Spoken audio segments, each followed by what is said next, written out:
est en train de laisser ses yeux dicter ce que son cœur devait croire.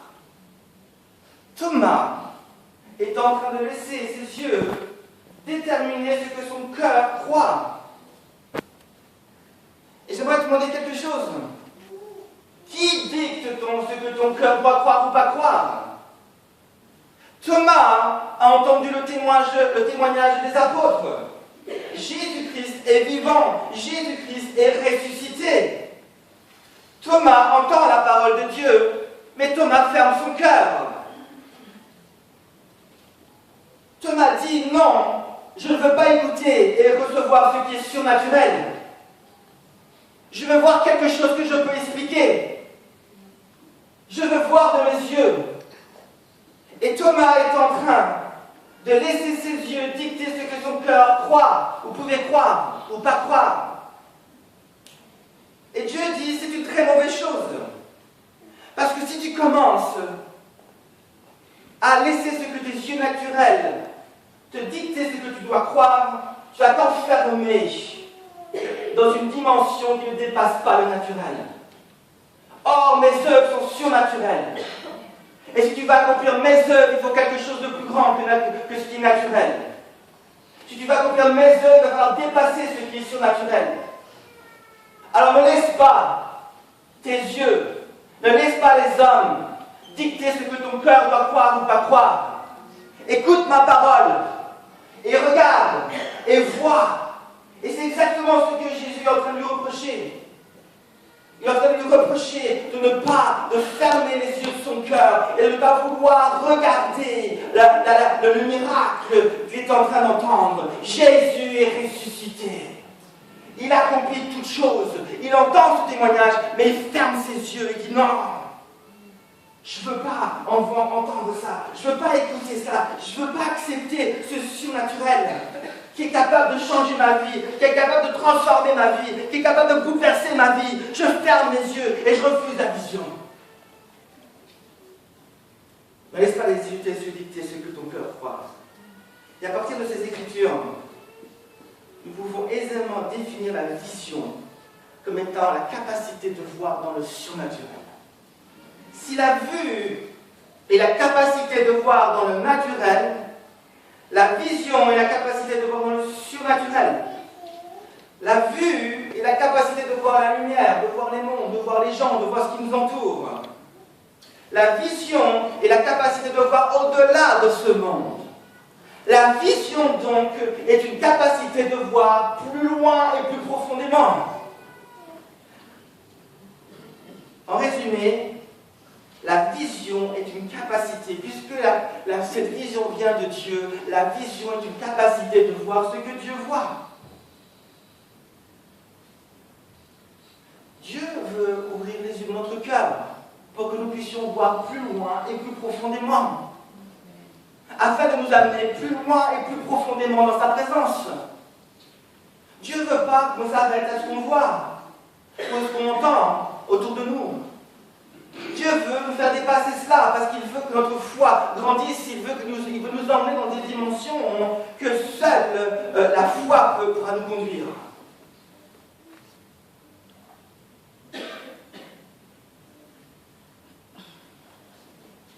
Une jeune fille, il y a une semaine, venait vers moi et elle me disait « Michel, j'ai un horrible mal de tête. Est-ce que tu peux prier pour moi ?»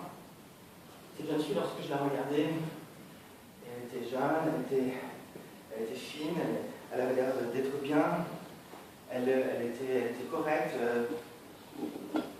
très smart. Et puis, elle me demande de prier, et je dis, mais c'est une jeune fille qui n'est pas d'ici, qui est dans une autre église, et puis je dis, mais elle va bien, tout va bien pour elle, c'est une fille droite, elle marche avec Jésus, tout, pas de souci, je vais juste prier pour ça. Dieu va agir et elle est bien. Et alors je prie pour elle. Soudainement, Dieu ouvre mes yeux. Et je vois Jésus qui est en face d'elle et qui impose la main sur son cœur. Soudainement, je vois dans la vision toutes sortes de pierres précieuses qui remplissent son cœur, des diamants, toutes sortes de pierres vraiment belles. C'était vraiment quelque chose de précieux que je voyais. Et j'avais le sentiment que cette jeune fille sous l'influence de certaines choses du monde et se laisser des fois influencer. Et puis la pensée était garde ton cœur plus que toute autre chose. Ne va pas dans certaines, fais attention à les gens que tu fréquentes, fais attention aux lieux là où tu vas, parce que Dieu veut que tu veilles sur ton cœur, Dieu veut que tu veilles sur toutes ces choses qui sont là. Et puis, juste lui révéler cela, soudainement lui prendre conscience qu'elle était précieuse aux yeux de Dieu et que ce qu'elle avait réussi c'était important et qu'en effet, elle devait faire attention. Et puis certainement, il y avait un lien avec son mal de tête. Et soudainement, ses yeux sont ouverts, elle a compris qu'elle était un enfant de Dieu et qu'elle devait, oui, faire attention là où elle allait, elle devait faire attention comment elle vivait. Et parce que c'était une enfant de Dieu, elle était précieuse. Et ce que Dieu lui avait donné, il fallait qu'elle le conserve, qu'elle garde son cœur. Parce que de là viennent les sources de la vie.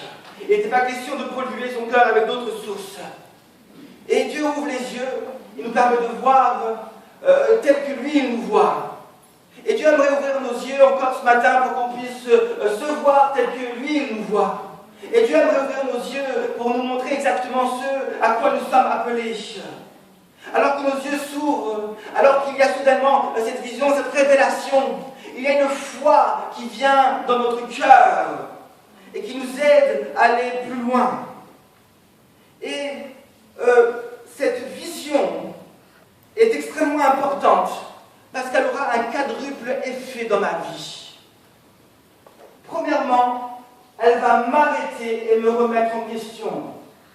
Elle va m'arrêter et me remettre en question. Deuxièmement, elle va me conduire sur le chemin de la repentance et me faire vivre la transformation. Troisièmement, elle va me révéler ma destinée et m'envoyer.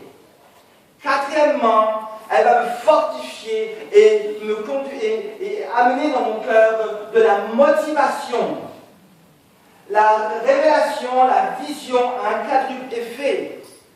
Elle a le pouvoir de m'arrêter, de me remettre en question, de me conduire dans la repentance et la transformation, de m'envoyer dans les œuvres que Dieu a préparées d'avance pour moi et d'être une source de motivation. Nous le voyons dans Actes chapitre 9 avec l'apôtre Paul, qui marche sur le chemin en direction de Damas. Ses intentions n'étaient pas bonnes, ses buts n'étaient pas bons. Il avait pour but de persécuter les chrétiens, de les mettre en prison, de les battre. Donc soudainement, il y a une révélation. Jésus lui apparaît. Que se passe-t-il en premier? Il est arrêté sur le chemin, arrêté dans sa folie. Et il va être remis en question. Et la révélation et la vision a pour but aussi de nous arrêter. Alors que nous persévérons sur un chemin qui n'est pas forcément celui de Dieu. Dieu soudainement nous donne une révélation et nous permet de nous remettre en question pour que nous puissions, si possible, par la grâce de Dieu, faire demi-tour. Et c'est ce que Paul va faire. Et il va rentrer dans la deuxième étape, qui est celle de la repentance et la transformation. La Bible dit qu'il était aveugle et que quelqu'un va le prendre par la main et le conduire jusque Damas. Et pendant 3 jours et 3 nuits, il va prier et jeûner. Il va se repentir. Il va vivre pendant ces 3 jours une transformation, un changement de mentalité. Quand enfin le troisième étape venait, c'était la révélation de sa destinée. Et c'est Ananias qui va recevoir cela et lui révéler. Dans Actes chapitre 9, versets 15 et 16, il est dit, Dieu révèle à Ananias, qui va prier pour l'apôtre Paul, « Va, car cet homme est pour moi un instrument de choix, afin de porter mon nom devant les nations et les rois et devant les fils d'Israël. Et je lui montrerai combien il faudra qu'il souffre pour mon nom. » La révélation qu'il envoie, il a une destinée maintenant, il sait à quoi il est appelé à faire et à être surtout. Et enfin, quatrièmement, alors qu'il va directement entrer dans son appel, il ne va pas attendre, il ne va pas faire 3 ans d'école biblique, il va directement aller prêcher l'évangile, parce qu'il était déjà très bien formé. Il nous est dit qu'il va se fortifier intérieurement et certainement saisir cette révélation qu'il avait reçue comme une source de motivation. C'est le verset 22 qui dit cela. Cependant, Saul se fortifie intérieurement de plus en plus et confondait les Juifs qui habitaient Damas en démontrant que Jésus est le Christ. Arrêté, transformé, envoyé, motivé. Et lorsque maintenant Jésus s'approche de Thomas, Jésus veut l'avertir que s'il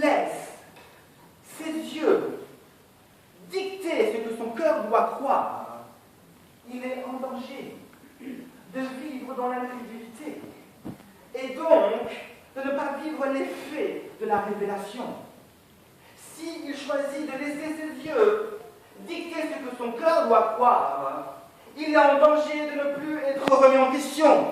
Il est en danger de ne plus être enseignable. Il est en danger d'être têtu et de toujours foncer sans écouter ce que les autres disent. Mais il est aussi en danger de ne pas vouloir se repentir et accepter que parfois il y a du péché dans sa vie. Il est en danger de s'opposer contre la transformation de Jésus. Mais il est aussi en danger de faire des choses qu'il n'est pas appelé à faire. Incapable de voir la vision, la révélation, la destinée que Dieu a pour lui. Mais il est aussi en danger de ne pas boire à la bonne source pour être motivé et fortifié. Et c'est pour ça, et c'est tellement important de pouvoir avoir une vision, une révélation. La révélation, c'est très important. C'est très important. La vision, sur le point 9-18, donc, c'est sans vision, le peuple est son frein. Maintenant, ce que nous devons comprendre, c'est que la vision n'est pas juste une assurance. Je peux avoir l'assurance que Dieu existe. Je peux avoir l'assurance que Dieu est là et pourtant ne jamais le connaître. Je peux avoir l'assurance que Dieu a des grandes choses pour moi. Je peux avoir l'assurance que Dieu a un objectif pour moi. Je peux avoir l'assurance que Dieu a un appel pour moi et pourtant ne jamais entrer dans cet appel et ne pas savoir comment entrer dans cet appel. Je peux avoir l'assurance que Dieu est le Dieu Tout-Puissant et pourtant vivre avec des chaînes et ne pas savoir comment me délier de ces chaînes. L'assurance ne suffit pas. Nous avons besoin d'une révélation, d'une vision. Parce que la vision nous donne une direction, nous révèle comment agir et comment atteindre les buts que Dieu a fixés pour nos vies. Retenez bien ce que je suis en train de dire. Est-ce que vous arrivez à suivre ce matin? Alléluia. La vision va me mettre en route, en marche. Elle va me montrer comment entrer dans les promesses de Dieu, comment les appliquer dans ma vie, mais aussi comment demeurer dans ses promesses. Et j'aimerais terminer par un dernier point. Comment recevoir une vision? Comment recevoir une vision? C'est la question maintenant. Ok, Michel, c'est bien ce que tu nous dis. Maintenant, comment recevoir une vision? Alors, je vais vous dire qu'il n'y a pas de recette toute faite. Je suis désolé. Par contre, j'ai découvert dans mon étude, depuis quelques mois maintenant, que Dieu nous donne au travers de sa parole comme des balises, comme des repères qui vont nous aider à nous trouver au bon endroit pour justement, et dans les bonnes conditions, pour justement expérimenter la présence de Dieu et recevoir la vision. Quels sont ces critères? Quels sont ces repères? Quelles sont ces balises? Pour cela, nous devons bien comprendre, puisque la vision est en relation avec le potentiel, nous devons bien comprendre le but de tout potentiel. En vérité, le potentiel a trois grands buts. Le premier but, c'est en relation avec Dieu. C'est de glorifier Dieu. C'est du potentiel pour la gloire de Dieu. Dieu me rend capable de l'adorer. Dieu me rend capable de lui obéir. Dieu me rend capable de prendre des décisions qui vont lui donner toute la gloire. C'est du potentiel avant tout. Dieu place en moi du potentiel pour que je puisse le glorifier, pour que je puisse l'adorer. Un deuxième but, c'est en relation avec les autres. Dieu place en moi du potentiel pour servir les autres, pour aller vers les autres, pour bénir les autres. Troisièmement, c'est du potentiel pour moi-même. Dieu me donne du potentiel pour que je puisse être cet enfant de Dieu, pour que je puisse vaincre la puissance du péché, pour que je puisse grandir en maturité, pour que je puisse trouver cet équilibre entre mon propre cœur et le Saint-Esprit. Du potentiel pour la gloire de Dieu, du potentiel pour servir les autres, du potentiel pour mon propre cœur. Et la vision, d'une manière ou d'une autre, lorsque nous la recevons, doit nous amener d'une manière ou d'une autre dans ces trois directions, va nous mettre en relation d'une manière ou d'une autre avec Dieu, avec les autres et avec nous-mêmes. La vision va nous conduire à voir Dieu, à l'adorer, à rechercher la présence de Dieu. La vision va nous mettre en relation avec les autres. La vision va nous permettre de voir les besoins des autres et d'y répondre. Jésus dira, parce qu'il regarde la foule, qu'il manque des ouvriers. Il voit un besoin. Il a une vision et il envoie des disciples. La vision va nous conduire vers les autres. Et troisièmement, la vision va nous amener à passer du temps avec Dieu afin de vivre cette croissance spirituelle.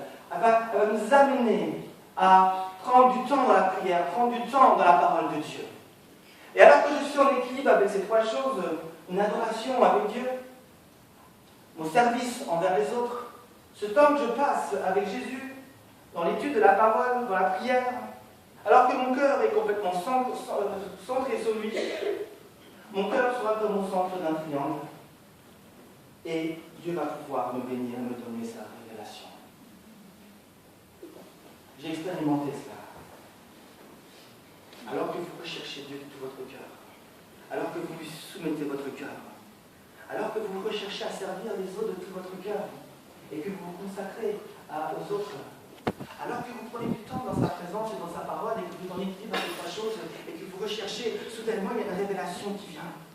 Il y a une vision qui vient, et qui vous arrête, qui vous transforme, qui vous envoie, qui vous fortifie. Alléluia. Alléluia. Jésus veut déposer sa vision dans notre cœur. Merci Seigneur Jésus. Viens ce matin encore nous bénir. Alléluia. Le temps passe, j'ai encore tellement de choses à vous dire ce matin. Je pense que nous allons arrêter là. Nous allons juste nous placer devant le Seigneur maintenant. Je voudrais juste prier avec vous. Je voudrais vous encourager ce matin à rechercher la présence de Dieu. Je voudrais vous encourager ce matin à désirer voir Jésus, mais de le voir de la bonne manière, de le voir avec les yeux de votre cœur, de le voir avec votre cœur. Ne laissez pas les yeux dicter ce que votre cœur croit, mais laissez la foi de votre cœur surprendre ce que vos yeux vont voir. Parce que lorsque tu crois en Dieu, tes yeux vont finir par voir des choses qui sont difficiles à croire. Mais que si tu persévères à croire ce que tes yeux voient, tu ne verras pas grand-chose que le reste du monde voit. Par contre, si tu crois et que ta foi est réelle en Dieu, tes yeux vont voir des choses qui seront difficiles à accepter. Parce que tu vas vraiment voir les miracles de Dieu, les transformations de Jésus. Tu vas voir ton propre cœur être transformé. Tu vas voir le mari que tu n'es peut-être pas et auquel tu aspires, tu vas le devenir. Tu vas voir ta famille être restaurée, ton couple être béni. Tu vas voir quelque chose qui change dans ta manière d'éduquer tes enfants. Tu vas voir quelque chose qui change dans ta manière de servir Dieu. Alors que je refuse de laisser mes yeux dicter ce que mon cœur croit, mais que je laisse la foi de mon cœur dicter et influencer et déterminer ce que mes yeux devront voir. Seigneur Jésus, viens. Viens, Seigneur Jésus, manifeste-toi. Père éternel, mon but était juste d'encourager ton peuple à te rechercher, à pouvoir passer du temps avec toi, Seigneur Jésus, à pouvoir t'adorer de tout leur cœur, à pouvoir servir les autres avec leurs dons, à pouvoir, Seigneur Jésus, passer du temps pour eux-mêmes, se ressourcer, lire ta parole. Et alors, Seigneur Jésus, qui sont dans l'équilibre de ces trois choses, tu vas les bénir. Seigneur Jésus, ce que j'ai dit, je n'ai pas inventé. Parce que tu as dit, Seigneur Jésus, que le plus grand des commandements, c'était de aimer Dieu de tout son cœur, de tout son âme, toute sa pensée. Ensuite, c'est d'aimer son prochain comme toi-même. Et Seigneur Jésus, toi-même, tu vous encourage d'aimer Dieu, d'aimer notre prochain comme nous-mêmes. Merci de manifester ta puissance maintenant. Alléluia, soyez bénis. J'espère la grâce avec Dieu.